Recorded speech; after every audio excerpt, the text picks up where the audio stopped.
नमस्कार दोस्तों। आज मैं आपको एक प्रेरणादायक कहानी सुनाने जा रहा हूँ। दोस्तों, एक नगर के अंदर एक बहुत बड़े ज्योतिषी हुआ करते थे। यह ज्योतिषी अपने आसपास के बड़े से बड़े लोग हैं, राजा महाराजा हैं, उन सबको अपने ज्योतिषीय ज्ञान से, अपनी गणनाओं से जो बताया करते थे, किसका जन्म हुआ है, किस कुंडली में हुआ है, उसकी कुंडली क्या है, किस ग्रह नक्षत्र पे हुआ, उनकी चाल क्या है, हर चीज के बारे में बताया करते थे। और लोगों का बहुत बड़ा विश्वास था उन ज्योतिषी है उनके ऊपर।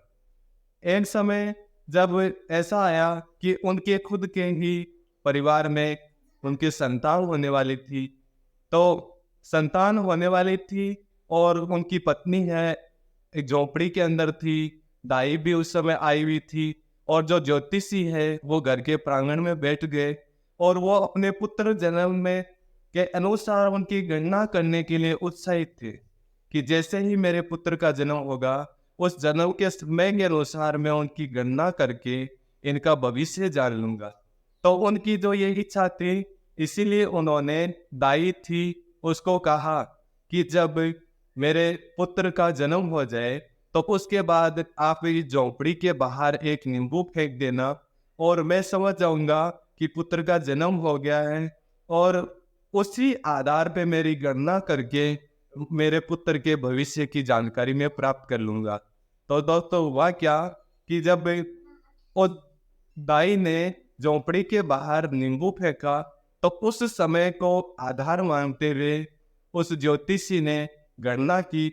और ज्योतिषीय गणना करने पर जब उनको अपने गणना के आधार पर यह पता चला कि यह पिता के लिए घातक है, जो पुत्र हुआ है वो अपने कुल का नाशक है और पिता के लिए बहुत बड़ा नुकसान होने वाला है, तो इसी बात से वह ज्योतिषी बहुत ज्यादा डर गए और वहां से उठ के चले गए, घर छोड़ दिया और किसी को भी नहीं बताया। और चलते चलते एक नगर में जाकर पहुंच गए। पीछे से उनके परिवार में सब लोगों ने उनको ढूंढा, लेकिन ज्योतिषीय उनका कहीं पता नहीं चला। और जो उस बच्चे की माँ है, उसने उस बच्चे का बड़ी कठिनाई के साथ में पालन पोषण किया। जब बच्चा बड़ा हुआ और थोड़ा सा समझदार बना, तो उसने अपनी मम्मी से या अपनी माँ से सवाल किया कि माँ, मेरे पिताजी कहाँ हैं। तो इस पर उस माँ ने कहा कि पता नहीं, आपके जन्म के समय से ही वो यहाँ से घर छोड़ के बिना बताए किसी को चले गए हैं। तब उन्होंने पूछा कि माँ, मेरे पिताजी वो क्या काम किया करते थे। तो उन्होंने बताया कि वह एक प्रसिद्ध ज्योतिषी थे और ज्योतिषीय गणनाएं किया करते थे। तो इसी को आधार मानकर उस बच्चे ने भी ज्योतिष विज्ञान पढ़ना शुरू कर दिया और ज्योतिष विज्ञान को इतने अच्छे तरीके से पढ़ा कि वह भी ज्योतिष विज्ञान का एक प्रख्यात पंडित बन गया और विशेष गणनाएं करने लग गया। धीरे धीरे उनकी प्रसिद्धि है वो भी उनके गांव में, आसपास के शहरों में और राजा के नगर में सब जगह पहुंच गई। और यह बात जब उस नगर के राजा के पास पहुंची, तो राजा ने भी उस बालक की, जिसकी उम्र अभी 17-18 वर्ष थी, उससे जो ज्योतिषीय गणनाएं पूछने के लिए, उसकी ज्ञान की परीक्षा लेने के लिए राज्य में आने का न्योता दिया। और वहां पर जब उनको बुलाया, वहां पर पहुंच गए और बड़े दरबार के अंदर राजा थे और अनेक मंत्री थे और जनता थी। उनके बीच में एक बूढ़े ज्योतिषी भी बैठे थे, जिनको एक अच्छा आसन दे रखा था राज दरबार के अंदर। राजा ने आदेश दिया कि ज्योतिषी है, उनको दो दरबारी ज्योतिषी थे, कि आप गणनाएं कीजिए और ये लड़का है उससे भी इनके जवाब लीजिए। तो ज्योतिषी है, जो बुजुर्ग ज्योतिषी थे, उन्होंने कहा कि आज शाम को 4 बजे बारिश आने वाली है। तो ज्योतिषी गणनाओं के आधार पे बताने पे उनके जो वो लड़का था, उसने जवाब का जो प्रतिवाद किया और उसने भी जवाब दिया कि आज बारिश है, वो 4:02 पर आएगी, इससे पहले नहीं आएगी। तो यह बात सुन करके राजा को भी आश्चर्य हुआ और वो ज्योतिषी है उनको भी आश्चर्य हुआ कि ये कल का बालक है जो अभी छोटा है, ये इतना विश्वास के साथ कैसे कह सकता है कि बारिश 4:02 पर आएगी। इसके बाद में ज्योतिषी ने कहा, सारे दरबारी भी आश्चर्यचकित थे कि इस बारिश के अंदर लगभग 50 ग्राम के ओले गिरेंगे। तभी उस लड़के ने जवाब दिया कि ओले 50 ग्राम के नहीं होंगे, ओले 47 ग्राम के होंगे। तो इस बात से राजा को और दरबारियों को, जनता को और ज्योतिषी को घोर आश्चर्य हुआ कि यह मेरी बात को कैसे काट सकता है। मैंने इतनी गणनाएं की हैं, यह गणनाएं विशेष की और मैं इसमें माहिर हूँ, मेरी इस गणना को झूठी साबित कैसे कर सकता है। तो दोस्तों राज दरबार में इस शाम के 4 बजने का इंतजार होने लगा और शाम को 4 भी बजे और 4 बजे बारिश नहीं आई। तो सारे दरबारी है वो उत्सुकता से देखने लगे। जैसे ही 4:02 हुई, बारिश चालू हो गई और बड़ी भयंकर बारिश हो गई और बारिश के साथ साथ में ओले भी गिरने लगे। तो उस बालक की पहली वाली बात थी कि बारिश 4:02 पर होगी, वह बात भी सत्य हो गई।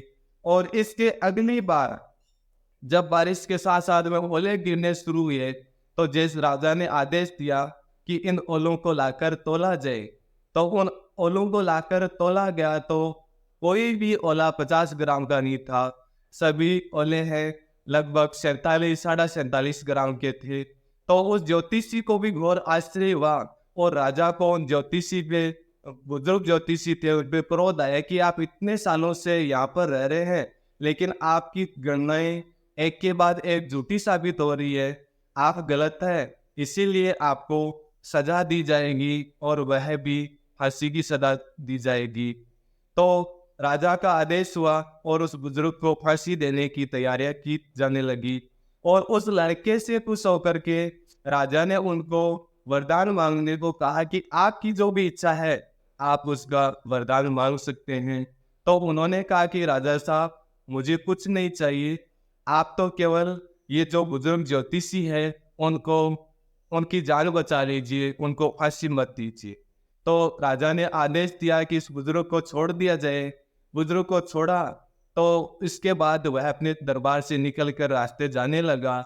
वह लड़का भी उसके पीछे पीछे जाने लगा। रास्ते में एक जगह वो जैसे ही पीछे मुड़ के बुजुर्ग ने देखा, ज्योतिषी ने, वो लड़का आ रहा था, तो उन्होंने रुक करके आश्चर्य मिश्रित भाव से पूछा कि बेटा आपने मुझे बचाया क्यों?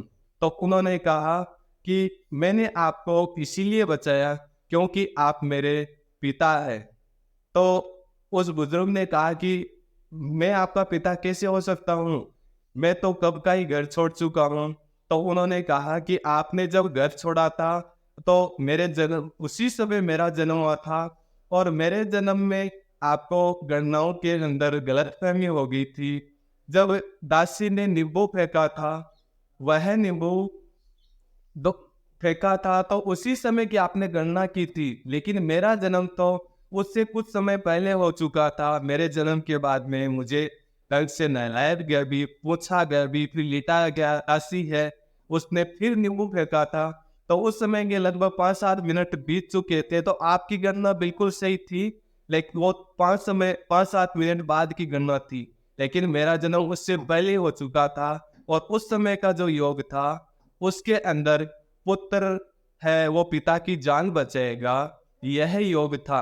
पिताजी आप गणनाएं तो आपने की है ज्योतिष की, लेकिन आपने उस पर व्यवहारिक बुद्धि का इस्तेमाल नहीं किया है, इसी वजह से आपको घर छोड़ना पड़ा था और यह इस गलतफहमी के आप शिकार हो गए थे। तो दोस्तों अगर हम भी अपने जीवन में जब किसी गलतफहमी के शिकार हो जाते हैं तो हम अपने रिश्तेदारों को खो भी सकते हैं और जिसे राजा ने उनको मृत्युदंड दिया था, वैसे हमें अपने प्राणों को संकट में भी डाल सकते हैं।